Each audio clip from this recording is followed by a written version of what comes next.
In the first year of Belshazzar, king of Babylon, Daniel had a dream and visions of his head while on his bed.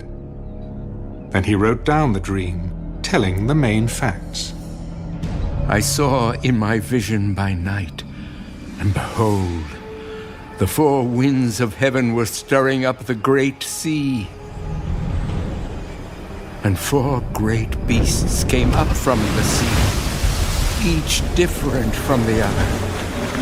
The first was like a lion and had eagle's wings.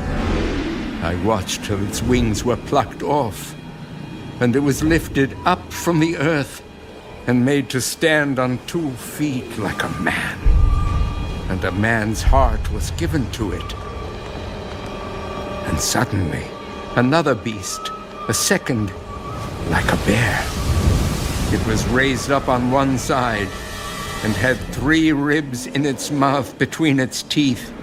And they said thus to it, "Arise, devour much flesh." After this I looked, and there was another, like a leopard, which had on its back 4 wings of a bird. The beast also had 4 heads, and dominion was given to it.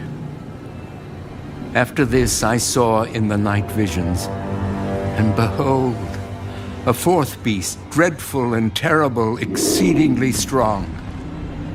It had huge iron teeth. It was devouring, breaking in pieces, and trampling the residue with its feet. It was different from all the beasts that were before it, and it had 10 horns. I was considering the horns, and there was another horn, a little one, coming up among them, before whom 3 of the first horns were plucked out by the roots. And there, in this horn, were eyes like the eyes of a man, and a mouth speaking pompous words. I watched till thrones were put in place, and the Ancient of Days was seated. His garment was white as snow, and the hair of his head was like pure wool. His throne was a fiery flame, its wheels a burning fire. A fiery stream issued and came forth from before him. 1,000 thousands ministered to him. 10,000 times 10,000 stood before him. The court was seated, and the books were opened. I watched then because of the sound of the pompous words which the horn was speaking. I watched till the beast was slain, and its body destroyed and given to the burning flame. As for the rest of the beasts, they had their dominion taken away, yet their lives were prolonged for a season and a time. I was watching in the night visions, and behold, one like the Son of Man coming with the clouds of heaven. He came to the Ancient of Days, and they brought him near before him. Then to him was given dominion and a glory and a kingdom, that all peoples, nations, and languages should serve him. His dominion is an everlasting dominion, which shall not pass away. And his kingdom, the one which shall not be destroyed. It's a pleasure to be here this morning and to be able to share with you. The reason I've taken the opportunity to speak about Daniel is we had the privilege of having a Bible study in Daniel last year with our home group, and I was able to lead that. And so today will be like a really crammed summary, in some senses, of the book, focusing on what I believe the main point of Daniel is, the crux of Daniel. I've also got a PowerPoint that my daughter Ella has helped me make this morning. Now, it's been, I think the last time I did a PowerPoint was in uni, so that technology is beyond me these days. So, yeah, I've got a PowerPoint. It's just got some pictures. It's always fun to see some ideas of some of the dreams and things in Daniel. I'm not an expert on the book of Daniel. It's a book that fascinates me, and I believe that it has so many revelations of God on so many different levels. And besides Bible study that we had last year, I've also been a long-time fan of a missions organisation called Frontier Alliance International, FAI. So they've also influenced a lot of my ideas when it comes to Daniel. Yeah, there's been a mixture of influences, and most importantly, it's come from reading the Word. So it's all there in Daniel. Obviously, speaking about Daniel, there are a lot of different opinions and meanings behind, or opinions that people have behind the prophecy. And the short time that I have up here, it definitely won't do any justice to different opinions, and probably not even to Daniel itself. And my hope is today, if anything, that it would just inspire you to go and read Daniel, and hopefully to bring some glory to God. I'm going to just cover a few main points. One, I'll focus on the historical context briefly, and then we'll get into just a very brief overview of dreams and visions. And then sort of what I believe is the crux message in Daniel. It's the persecution, but also what do we do as believers in this time that's talked about, and the central figure of the book, which is Jesus. It's always got to be Jesus, right? He's the centre of the Bible. What I wanted to also say is that in context, Daniel is written for the Jews, first and foremost, the Bible, and it was written for Israel.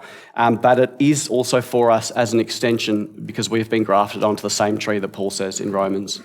All right, so I'm not going to go any more into that, but it's written first and foremost for the Jews, and the context is very specific to that. But it is also, we belong to this family because we've been grafted into it. So it's also going to be relevant for us in the final stages. Also, there have been some critics when it comes to the book of Daniel. A lot of modern scholars have been critical, and have said that they believe the timeline of Daniel is 250 years after 500 BCE, when it was when Daniel wrote it. But I do want to say that I know from friends that have studied theology that a lot of these critical scholars, they're not believers first and foremost. They don't have the Spirit of God to guide them. And also, Jesus himself quotes Daniel in Matthew 24, and he says the things spoken of through the prophet Daniel. Now, if it's good enough for Jesus to quote, I think it should be good enough for us to believe that Daniel wrote this stuff. All right, so I'm going to go into the context a little bit regarding Daniel. And like I said, I won't be able to cover all bases, but the context of Daniel, this will favour those who've had a bit of understanding of Daniel and a good understanding of the Bible. So I'm sorry if it gets quite confusing. I apologise for that. The events of Daniel start around 605 BC, so 605 years before Jesus is born, and about 117 years after the Assyrian exile.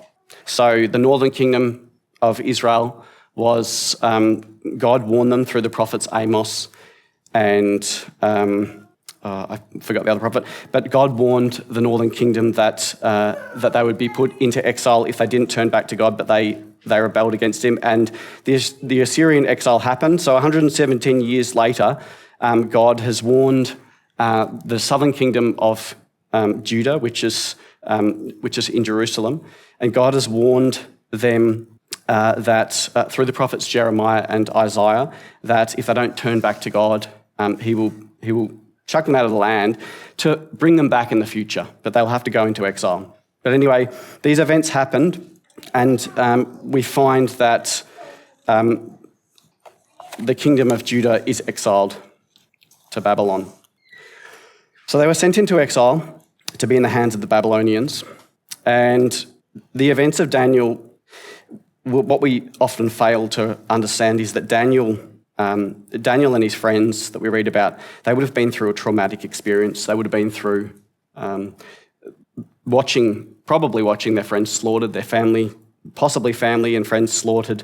They would have watched their city burning down with, we don't know, but probably with the hope of never going back. They would have had to do an arduous journey across the desert for 1,000 kilometres to Iraq, which is where Babylon is located, the city of Babylon. So it's really a traumatic thing that would have happened to them, just for a bit of context. Now, and Daniel would have been quite young when the exile happened. We don't know exactly how young, but the year the exile happened was also the first year that Nebuchadnezzar came into power. So Nebuchadnezzar, he's the king of Babylon, and he is charismatic but completely narcissist leader, probably similar to a lot of politicians these days. And and he really is quite crazy in some of the things that he does and he says. But he was the leader of the greatest empire, the biggest empire, the most powerful empire in the world at the time, which is the Babylonians or the Chaldeans. Now, the Chaldeans, I'll give you a little bit of context of who they are. The Chaldeans were a people that are and were completely devoted to their pagan worship. They were a pagan society. They followed what we would call, the powers of the air, the deities. We'd call them demons, but really they're heavenly beings that rebelled against God. And the world calls them. The world has other names for them these days. They're gods that have other religions. But the Babylonians were a people. The Chaldeans were a people that were completely given over to their witchcraft. So it was just ingrained in their culture. It was really part of who they were as a people. And you often find in the description of when the king Nebuchadnezzar is talking to his ministers, he says he uses the word Chaldeans or magicians. So the people are the Chaldeans, but it was so ingrained in their lifestyle that they were also the magicians. If that makes any sense, it was really part of who they were.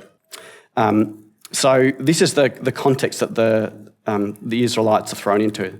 It's also worth noting that the prophet Ezekiel would have been part of this exile as well. So the vision that he had, that doesn't come into this story, but the vision that he had of the wheels amongst the wheels, that was actually in a refugee camp during the exile. So I'm sure that he probably knew Daniel. Just an interesting side note. The other thing that we get from this dynamic between the Chaldeans and God's people is that God uses these magicians. He uses what's going on. He's not afraid of it, and I don't think he expects us to be afraid of it either. Sometimes we've been given this idea of, stay away from it, it's scary. We're not told to stay away from evil because it's scary and to stay away from demonic stuff because it's scary. We're told to stay away from it because it can lead to damnation.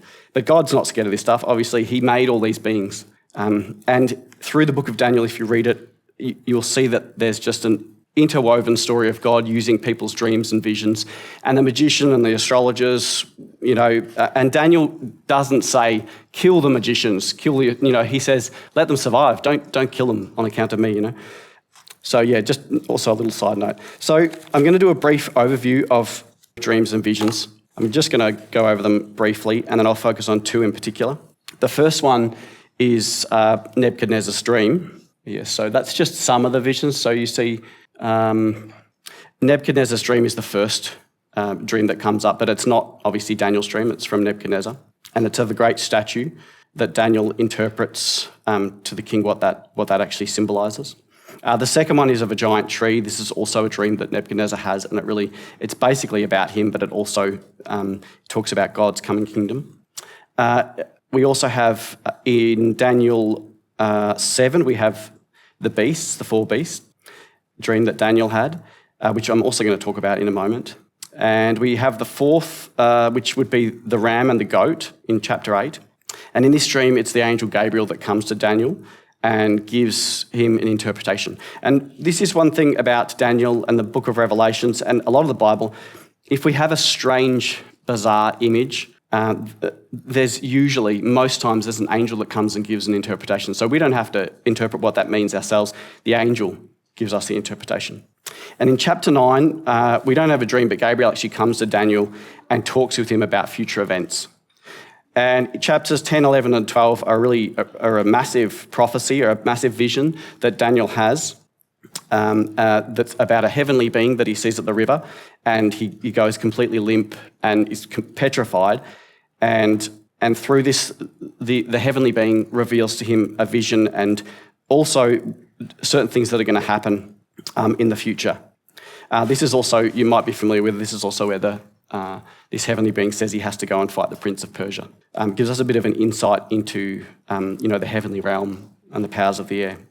And he also talks about the coming kingdom, the kingdoms of the north and the south, the king that exalts himself, and Jesus' coming kingdom. And this is really a theme that we find throughout all of the dreams and the visions in Daniel. It can be a bit overwhelming, but this is the advantage we had of reading it as a Bible study, being able to focus on every single chapter. You start to realise that all the dreams and visions are really about the same thing, but use different imagery. Okay, now I just wanted to focus on 2 dreams briefly that we'll focus on, and that's the great statue dream that Nebuchadnezzar had. So I'm sort of assuming that you're slightly familiar with this. Nebuchadnezzar had the dream, and no one could interpret the dream. And not only that, he actually said, I don't just want you to interpret the dream, I want you to tell me what the dream was. And the magicians and the witches, they said, oh, we can't do that, only God can do that. But Daniel made a petition to God, he fasted and he prayed, and God revealed to him what the dream was. All right? So this is really the start of Daniel's prophetic understanding. It seems to be the start of it. In this dream, we're told there's a head of gold, and I'll just cut to the chase. The head of gold represents the kingdom of Babylon. Here we go. This is, we made some AI images with ChatGPT yesterday, so this is all from that. So the head of gold represents Babylon or Nebuchadnezzar. They're interchangeable. Sometimes it's kings and kingdoms, but really it should be interchangeable. It's not really one or the other. The chest and arms of silver, they represent the Medes and the Persians, the empire that was to come directly after the Babylonian Empire. The midsection of bronze, this represents Alexander the Great, or the Greek Empire. And the legs of iron and feet partly of iron and partly of clay, this represents a kingdom that's yet to come, all right? It's a last kingdom that we're told that will crush others. And we also read in this that in the days of these kings, the God of heaven will set up a kingdom which shall never be destroyed. That's verse 44. And just an interesting note also to this here. I haven't come to tell you what the last kingdom is. There's, you could spend weeks talking about this stuff, but many people have speculated what it is. Some translations will actually tell you in the Bible that it's the Roman Empire. The Bible never says this, doesn't infer it. So I personally don't believe it's the Roman Empire, but there's really only 2 options of what it could be. But I'm not going to get into that today. But it's a kingdom that has not come. It hasn't come because we're told that at the end of that, Jesus is going to start a kingdom that will last forever. Now, I'm going to briefly talk about the other dream that I mentioned, which is in Daniel 7 of the 4 beasts, and we'll see how this relates to the first dream that Nebuchadnezzar had. So Daniel had a dream at night, and 4 beasts came out of the ocean, and we've read about those. The first was a lion with eagle's wings that he had ripped off and stood up like a man. This represents Babylon. Again, the same thing, the same theme, different imagery, but the same theme. So the first beast represents Babylon. If there's any kids, this might get a bit scary. So this one represents Babylon. The second beast was like a bear. It says also like a bear. It doesn't say it was a bear. It said it was like a bear eating 3 ribs. And this represents Media and Persia. And we had a different AI for this, so this one turned out a bit more realistic. So eating ribs, it's like in Alaska or something. So this is supposed to represent the Medes and the Persians. The third is a leopard with 4 heads and 4 wings, and it is supposed to represent Greece. The 4 heads also because after Alexander the Great, his empire split into 4 parts. And dominion was given to this one. So the Greek Empire expanded massively. And after this, we have a 4th beast, a dreadful and terrible beast, a little bit comical, but a dreadful and terrible beast, exceedingly strong, with huge iron teeth. Again, there's the iron that comes through when we read about the statue having the iron feet. Again, this one has iron teeth, and it was devouring and breaking things to pieces. It was different from the beasts before it. It had 10 horns, and a little horn starts to arise with the eyes of a man, speaking pompous words. And later we read, as the angel Gabriel gives the interpretation in verse 21, he says, I was watching and the same horn was making war against the saints and prevailing against them. And this is going to lead me into sort of the next point that I want to make, and that is what's our role going to be during this time. So what I'm getting at is that there is a coming kingdom. There's a coming kingdom at the end of this age that is going to be a really horrible kingdom and a horrible time. And I think this is one of the main points that Daniel focuses on. And what do we do and what are we going to do as believers? So this leads me on to the next point, which is our persecution. I'm going to read aloud verses 23 to 24 in chapter 7. This is the explanation Gabriel gave to Daniel. He said, he gave me this explanation. The fourth beast is a fourth kingdom that will appear on earth. It will be different from all the other kingdoms. It will devour the whole earth, trampling it down and crushing it. The 10 horns are 10 kings who will come from this kingdom. After them, another king will arise, different from the earlier ones.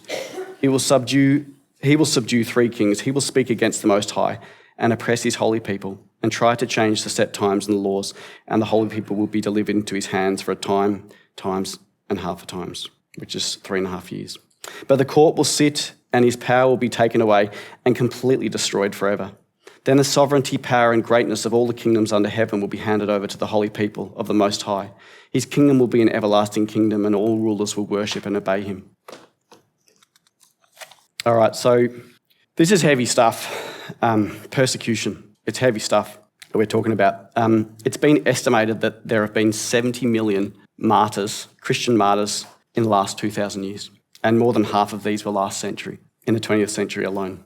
It's hard for us to contemplate, it's hard for me to contemplate these numbers living here in Australia. We do have one of the safest, most privileged lands on earth, and we've got to be very thankful for it.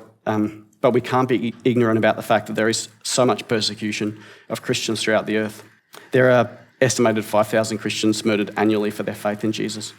And I believe next week we're going to have someone come and speak to us about the persecution. So I think it's just so important for us to believers to remember that Jesus told us to pick up our cross and follow him.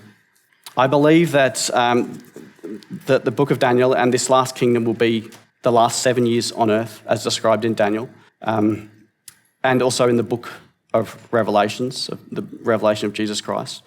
Also mentioned in Matthew chapter 24, very specifically. Jesus talks about this. I believe that it will be a call for Christians to display the cross and show the world that Jesus is worth dying for.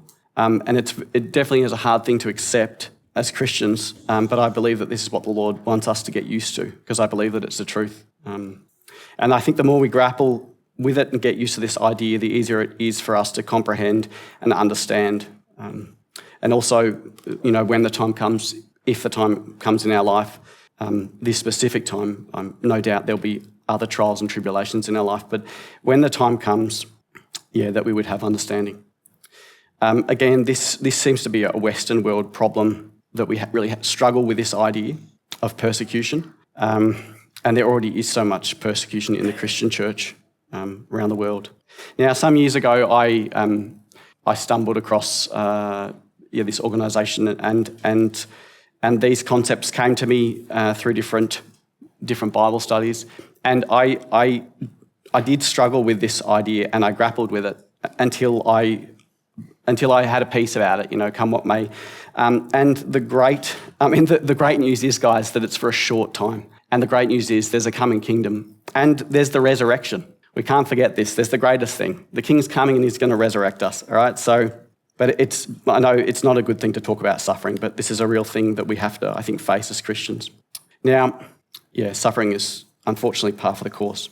I want to read to you something from the book of Revelation, chapter 12 and verse 11, which does overlap and talk about similar things, a similar time, the last 7 years, the last kingdom. And it says, they overcame him by the blood of the Lamb and by the word of their testimony, and they did not love their lives to the death. So we see here that a key role of the Christian, or believers, the holy ones, whether they're faithful Jews, that remnant in the last days, or whether they're Christians. But anyway, part of the body of God, that we have to trust in Jesus and we have to endure a time of suffering. And obviously there are people that would disagree with this. And there are many schools of thought. There's one big school of thought that will be taken away before the time of trouble, but I just can't see this in the Bible. And I just believe that we're going to go through a time of persecution. And it will ramp up as we read in the book of Daniel, amongst others. All right, but I'm going to focus on the central point now because there's some good news coming. All right. And now we come to what I believe is the crux, the central point of Daniel. And last I spoke about this pagan kingdom. And really the book of Daniel and the book of the Bible is a story of all the pagan kingdoms of the earth that have been ruling and reigning. So it hasn't been God. There's been no nation, there's been no country that has ruled with God. I know that we can think of there's definitely some that are better than others, but there is no nation where God has ruled.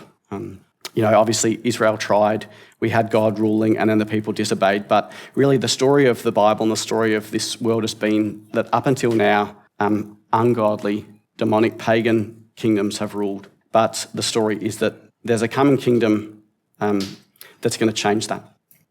And that is that there's a coming king. He's going to crush the last kingdom, which is the Antichrist kingdom. And yes, this is Jesus. So to start off with, I'm going to talk about a concept called the scarlet thread. Is anyone familiar with the scarlet thread, the idea? So the scarlet thread, it's basically following the thread of messianic prophecies throughout the Bible that culminate in Jesus. So in Genesis, after Adam and Eve are evicted from Eden, they're given a prophecy, or God gives a prophecy, and it talks about the serpent biting his heel, and that this chosen one, this anointed one, will crush the head of the serpent, and the serpent being Satan. So we're told that this head crusher will be the seed of Eve, and later on in Genesis we're told that this Messiah, this anointed one, will be from the seed of Abraham. And then we're told in Genesis 49 that he'll be from the tribe of Judah. And then we're told that he'll be a king of Israel. And later on we're even told that he'll be from the seed of David. And in order to be these things, what does he have to be? He has to be a human. At the same time, there's another thread, there's an alternative thread of prophecies that start out differently. I'm going to read a little bit of this one in Deuteronomy. It says, "The Lord came from Sinai and dawned on them from Seir. He shone forth from Mount Paran and came with 10,000 of saints." And later on in verse 26 it says, "There is no one like the God of Jeshurun who rides the heavens to help you, and his excellency on the clouds." Now, the God of Jeshurun is just a pet name for Israel. So the God of Israel is coming on the clouds. Now also in Habakkuk 3, we read that the Holy One from Mount Paran, his glory covered the heavens and his praise filled the earth. His splendour was like the sunshine, rays flashed from his hand. Where his power was hidden, he stood and shook the earth. He looked and made the nations tremble. So on one thread we have a man, the Messiah, and this man is going to rescue his people, God's people, a man that's sent by God. In another thread we have God himself that's coming to save the people. And there's plenty of instances of the Bible where God says himself that he's going to save the people. We also read in Psalm 68 that God rides across the heavens, rides on the clouds. So the question is, who's going to save us? Is it the man, or is it Yahweh himself? And as we read Daniel 7, these threads merge and they become one individual. And this one individual is in anthropomorphic form, so he's in a human form. He looks like a human, but he rides on the clouds. He's doing what God alone can do. And the Jews knew, in their scriptures, they knew it was only God that rode on the clouds. So let's talk about Jesus. The title that Jesus referred to himself the most in the Bible, by far, is the Son of Man. He refers to himself as the Son of Man over 70 times, more than any other title. And I'm going to suggest to you that every time he uses the word Son of Man, he's actually saying Yahweh, God Almighty. So a little bit of context into this. A lot of the Bible is written in Hebrew. We find that this section of Daniel is written in Aramaic, which is like a Babylonian Jewish dialect. And the word for Son of Man written in most of the Bible in the Hebrew is Ben Adam, which is son of Adam, son of Adam, a human. But in Daniel here, we have the words I think it's Ben Anash, which translated is like a human. Theologians have said that it translates to one that looks like a human. And my suggestion to you is that Jesus is using this title to talk about himself the whole time in the Bible. I'm pretty convinced that Jesus used this all the time to refer to himself. So we go to Matthew 26, verses 63 to 66. And Jesus is before the Sanhedrin at his trial, and there's Caiaphas, the high priest. And Caiaphas says to Jesus, "I put you under oath by the living God. Tell us if you are the Christ, the Son of God." And Jesus says to him, "It's as you say. Nevertheless, I say to you, hereafter you will see the Son of Man sitting at the right hand of power and coming on the clouds of heaven." Then the high priest tore his clothes, saying, "He has spoken blasphemy." I think it's pretty clear here that Jesus is claiming to be the figure in Daniel 7. It wasn't blasphemy to call yourself the Messiah in the Bible, because the Messiah was a man. But the reason that they call it blasphemy is because he's referring to himself being the one that's coming in the clouds. And as I said, the Jews knew full well that the one that came on the clouds was God himself. So if anybody's to ever tell you that Jesus never claimed to be God, definitely point to this in Daniel 7 and Jesus' reference of himself as the Son of Man. So I want to suggest that this is a central point in the book of Daniel. He's going to come again to crush the enemy, the cornerstone that crushes the statue immediately, not slowly. You know, just briefly, there is a school of thought that, a new school of thought. There's a movement called the NAR movement, the New Apostolic Reformation, and there's some really big influential churches in this. And they have a thing called dominion theology.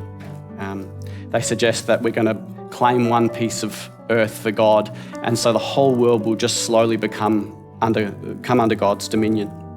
But that's not what the Bible says. That's not what the Scripture says.